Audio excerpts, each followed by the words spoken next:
Growing up, crime was always around. You know, unfortunately, it was something that became normal. It was something that we expected, something that we saw regularly. And the thing is, nobody phoned the police. Nobody even thought to phone the police. I think there was a sense of, you know, if you have a problem, you deal with it yourself, or you get people who you trust and know to help deal with it. Nobody thought of themselves as a hero. Nobody thought of themselves as a vigilante. There wasn't any costumes. There wasn't even so much care for hiding your identity. I'm hoping to understand what pushes everyday people into fighting crime on their own terms. I want to know, can it ever be right for you or me to intervene? Police. Liam, what's going on? Aaron, how you doing? I've come to meet Liam Garvey. Yeah, not too bad. When he was 20, Liam escaped jail after being convicted of causing grievous bodily harm with intent, a charge which can lead to life imprisonment. We've returned to the place where the attack happened. It was just over the fence there. Wow, I really want to understand more about what they do and how it works. So we're going to go to Andy's house, but understandably, Andy doesn't want to reveal his location. So we're going to have to just lower the camera. You know, we stopped them from being victims, you know. We want to continue this journey. We don't want to accuse someone of wrongly doing something when we haven't got our facts right. We need to be 110%. I feel like if it was okay with you, that I would like to maybe come out and experience what it was like to be on a sting myself. Would you think that would be? To be honest with you, that would actually be amazing. Yeah. For you to actually witness it firsthand of what actually goes on. When I first thought about paedophile hunter groups, I just thought it was like groups of guys that are literally out there chasing down paedophiles. I didn't think that it had this level of intricate detail in regards to like all the things they do, how even a confrontation comes about, the level of work and the amount of time that goes into it.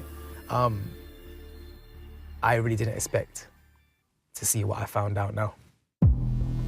Wow, so right now it's happening. We just got a text from the guy that he's going to be coming in 5 minutes. So right now everything's go, go, go.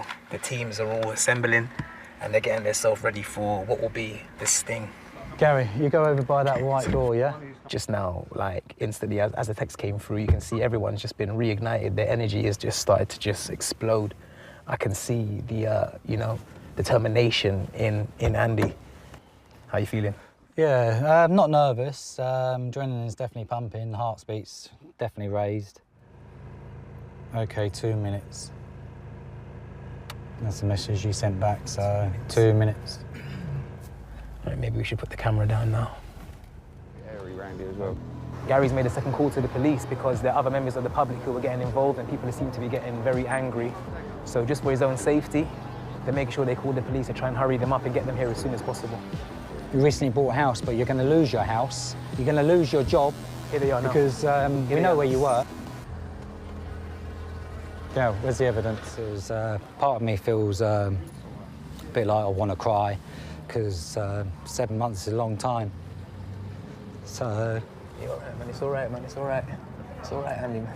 It's cool. It's all right. Take your time.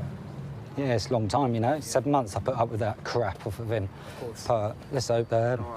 Yeah. He's cool. Yeah, give him time. It's cool, man. Let's hope they do their job and he gets put behind bars. Cool. I'm not going to ask you anything more. I know it's emotional, yeah? Well done, it's fine. yeah? Well done. All right. Yeah. Wow. Like, obviously you can see how much this means to Andy. As much as he's the calm one in the group, he's always composed. This moment here, after 7 months of hard work, means so much to him that it's brought him to tears. Yeah. One thing that I've been looking at in my journey is, you know, drug dealing groups who are taking their drugs and going across county lines. Is that something that we're seeing here as well? And that's specific about this operation today. So we're going to an address in Burton-on-Trent where we're going to execute a drugs warrant. Are you nervous in any way? Are you nervous? I've been doing it too long, really, to be fair. So you deal with it in the moment, don't you? True. Brave man. I like it. Brave man. So these guys are going to breach the front door, breach the gate. When the gate is breached, you and Tom run to the back of the property.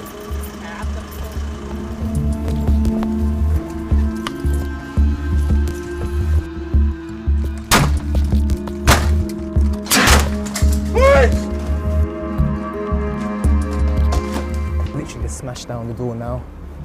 They're going inside to see who's inside and see what they can find. It's crazy, look. So I've been told that I can't go inside, obviously. I've got to wait till everything's secure. And they're inside there right now. I can hear a bit of shouting inside now. I could see a curtain twitching. I'm not sure if there's anybody inside there, but I definitely did see a curtain twitching, so we have to wait and see to see what they've actually found. It's crazy because, you know, you see this kind of stuff on TV and like movies and programs, and you know, it's good entertainment, but this is real life. Like, this is happening right in front of me right now. Like, literally my mind. Social media is becoming increasingly popular in instigating violence amongst younger people. Once a diss, a taunt, or an Insta beef is posted online, it's there to stay, and it can have devastating consequences. Dr. Patton really made me see how emotions can be lived out through social media, whether it be love, hate, anger, frustration. When the emotions come out of the online world into the real world, they can be heightened so much, it can actually lead to a murder. I feel like cyberbanging on social media, on all the platforms we have, is responsible for a rise in the violence that we see on the streets. I think it perpetuates it a lot more because it gives them that social platform where a lot of people can see what's being said. Fearing for their safety, Michael's friend arrived, equipped with an iron bar for protection. They got in the car and headed in the direction the teenage attackers took. They'd have been running in this direction, getting away from the scene of the robbery. And so he obviously went back out of frustration, out of anger, but also to try and find out who exactly these people were. Yeah, they must have had mixed emotions, I would imagine. The knife had been pulled on them in the street, they'd been shocked. But also, they must have had a degree of anger and also a degree that we don't want these people to get away with it. Yeah. How dare they pull a knife on us in these circumstances? Michael tracked down his attackers in a nearby residential street. But his decision to take the law into his own hands and confront the teenagers would have fatal consequences. One difference between eBay and Gumtree lies in the account verification process. So eBay asks you to register a payment method on your eBay account. With you not having to do that on Gumtree, you know, the deterrent is not really there. You can still list an item and still be relatively untraceable. If you can afford to purchase a company, why are you not then regulating it with the same security that you do your parent company? To me, it makes no sense.